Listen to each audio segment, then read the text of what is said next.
जिन लोगों को अल्लाह के साथ मोहब्बत होती है उनको फिर अल्लाह के साथ खलवत में क्या मजा मिलता है, ऐसा मजा दुनिया में किसी दूसरे बंदे को नसीब हो नहीं सकता। और वाकई बात सही है, मुसल्ले पे बैठना कोई आसान काम थोड़ा है। एक रात जरा बैठ के तो देखें, समझ लग जाएगी। चंद मिनट के बाद जमीन बंदे को उछालती है, मुसल्ले से उठता है, बंदा भागता है। मुसल्ले पे बैठना आसान काम नहीं है। जो लोग इशा के वुजू से फजर की नमाजें पढ़ा करते थे, ये वो लोग थे जिनके दिल अल्लाह की मोहब्बत से लबरेज हुआ करते।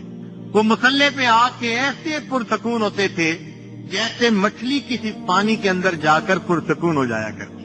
फिर ऐसे लोगों को तहज्जुद के वक्त में बिस्तर उछाल देता था। वो अल्लाह के सामने उठ के खड़े होते थे और अल्लाह रब्बुल इज्जत से अपनी मोहब्बत का इजहार करते थे।